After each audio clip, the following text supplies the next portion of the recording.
love Burlington. Wow. At Olive Garden, sauce is the soul. It's what takes you on a tour of Italy. And chicken and shrimp carbonara to the next level. Made from scratch every day. It's one of the ways we put more in, so you get more out. How AI is supercharging scams by making phishing emails easier, better fakes, and more fraud targeting seniors. Wednesday at 5 a.m.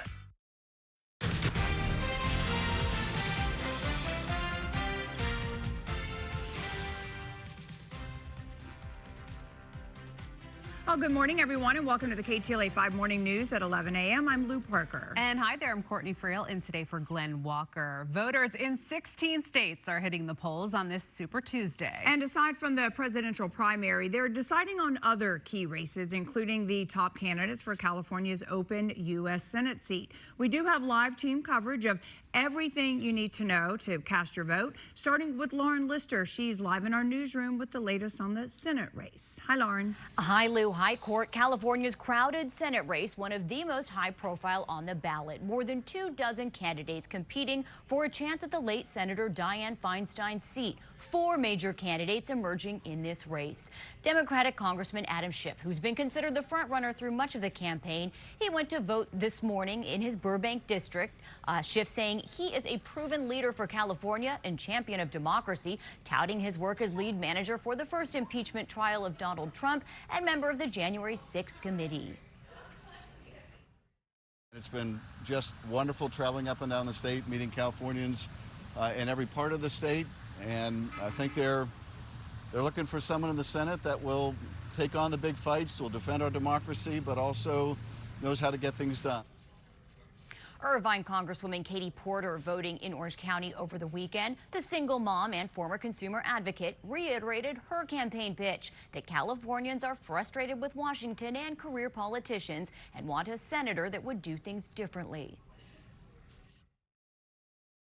I'm the only Democratic elected official running in this race who's never taken corporate PAC money. That makes me different. My vote is not for sale. Nobody's vote in our nation's capital should be for sale.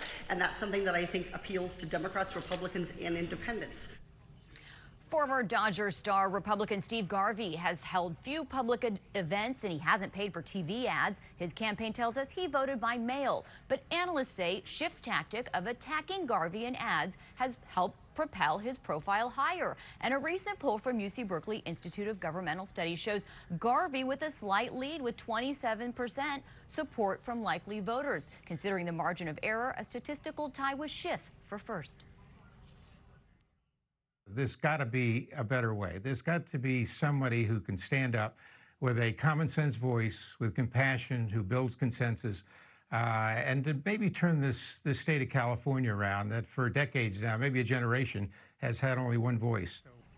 Congresswoman Barbara Lee of Oakland voted here in SoCal yesterday at San Fernando High School, where she was once a student. She is campaigning as an accomplished progressive fighter for California with a quarter century in Congress, who would be the only black woman in the U.S. Senate. As someone who's had many experiences of being on public assistance, low income, taking my children to class, didn't have enough resources for childcare, I know what it takes to fight for those who haven't been seen and who don't have those resources. The top 2 finishers in today's primary, regardless of party, advance to the general election in November and go head-to-head. A political science professor reacting to the latest polling showing Garvey and Schiff in the lead. If Schiff and Garvey are to advance after today, it is likely a lockup for Adam Schiff because the likelihood of sending a Republican to the Senate from the blue state of California is pretty unlikely. Now, voters today and in general leading up to today are voting not only on the next Senate term, but they also vote for who will fill late Senator Dianne Feinstein's seat for the remainder of this term. Polls close at 8 o'clock. That's the latest live in the newsroom. Lou, back to you. Lauren, thank you. In another major race, LA County District Attorney George Gascon is facing plenty of challengers in today's primary election. 11 people are battling to take his place, and 5 of them are members of his office. Most of Gascon's opponents are citing his policies and, quote, soft approach on criminal justice, as well as crime control in the county. Voters elected Gascon back in 2020. He has since defeated 2 recall efforts. Gascon also faced a slew of no-confidence votes by municipal governments across the county.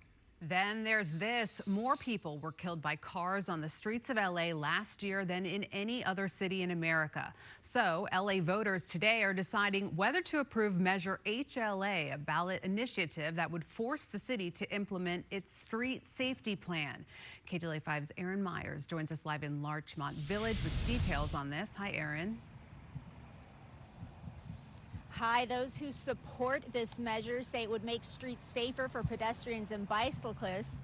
Those who oppose it, though, say it would increase emergency response times and it would be costly. Now, the measure would gradually require the city to upgrade sidewalks and bus and bike lanes to improve traffic safety. The ballot measure would call on the city to implement its own mobility plan that was approved in 2015, but few of those projects have been completed.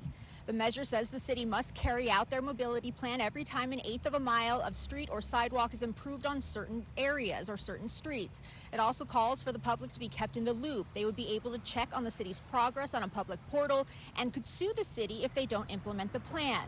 Last year, more than 330 people were killed in traffic accidents in LA. That's up from 88 in 2015. Car crashes are also said to be the #1 killer of children in Los Angeles. We spoke with voters about their thoughts on Measure HLA. I voted yes for it because I think, especially with the Olympics coming, we need to be better prepared for more ways for people to get more places. And I think this just means that that we all have to be more aware of what's around us, whether we're pedestrians, bike riders, or drivers.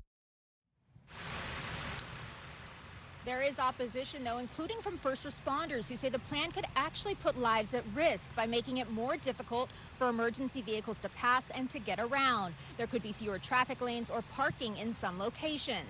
The measure also doesn't provide new funding for these improvements, so other city projects could possibly be put on hold. Firefighters have spoken out about why they want people to vote no against the measure. Every single second counts when we are dispatched to an incident, and I want the residents to know if this passes, you dial 911, this will affect an outcome when we respond to you. Now, if Measure HLA does pass, it could take up to 15 years to complete. Reporting here in Larchmont Village, I'm Aaron Myers. I'll send it back to you in the studio. Aaron, thank you. On the statewide front, California voters will only decide on one statewide ballot measure today. Proposition 1 is a $6 billion bond measure that would reform the mental health system.